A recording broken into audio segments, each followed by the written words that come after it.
So I've been a stay-at-home mom for the majority of the time that I've been a parent, which is 16 years.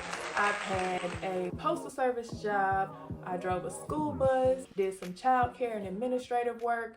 Me and my husband decided early on that I would stay home full-time with my son because neither one of us were really into paying somebody to raise our child. On top of the fact that I had a degree in general studies, and any entry-level job that was unspecific in that way probably wasn't going to be making enough money to pay for daycare every week. So it just didn't make sense. Almost 3 years later, had another baby, and then by the time they were ready for school, we decided shortly thereafter that we would be homeschooling. So another reason for me to stay home full time. So my oldest went to school until second grade. My second oldest, he completed pre-K, and my daughter, who's 9 years old, has never been to school. So yeah, I've been home and fully dependent on my husband's income the majority of that time. People don't talk about the vulnerability that comes along with being a grown adult that is 95% dependent on somebody else for essentials. That in and of itself is part of the reason why I am interested in becoming self-sufficient and proving to myself that I am capable of supporting myself and contributing to my family, not only for my own confidence, but to help my husband not have to work so hard and take some of that pressure and load off him as well. And hopefully in the near future, retire him from his primary means of work. I had my son when I was 22. That means that I was 22 when I became a stay-at-home mom. At that point, I didn't really have credit. I didn't have anything. I had put a car in my name and I paid that off fully and in good standing. And so I had good credit, but it wasn't much credit because I didn't have anything in my name. By the time that people start building credit or whatnot, I didn't have the income because I was staying at home full time to even get approved. Somehow, some way, I ended up getting a credit card, and eventually that was not in good standing. So not only did I not have much credit, the little bit of credit that I had now was not in good standing.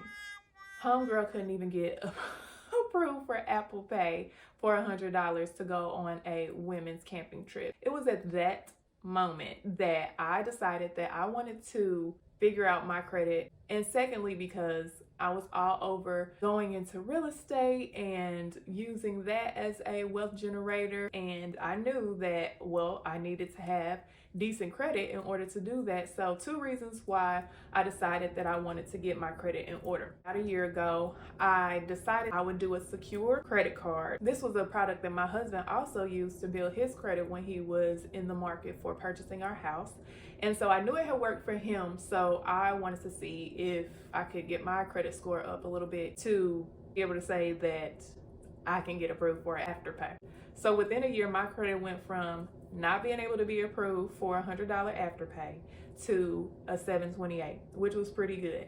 And what I do is every month I have two things that I know that I have to pay for that I put on this credit card, which is about half of what the total amount of the credit card availability is, and then I pay it off completely before the due date. I haven't been getting slammed in interest fees or anything like that, so I'm pretty satisfied with my experience with Apply Bank for the most part. Okay, so I pay $48 per year for the card in fees, and then whatever interest fees I get per month based on my purchases, I pay that as well. Whatever fees that I'm paying is worth the change that I've seen in my credit score.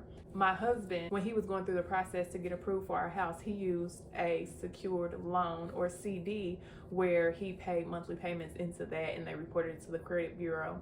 I think it was through BMO Harris, and was able to build his credit in the same way. So right now we actually have a home-based business. It's called Urban Evolution. It's an online health and wellness boutique where we use plant-based medicine to help people with their health and healing journey. We also invest in cryptocurrencies, foreign currencies, stocks.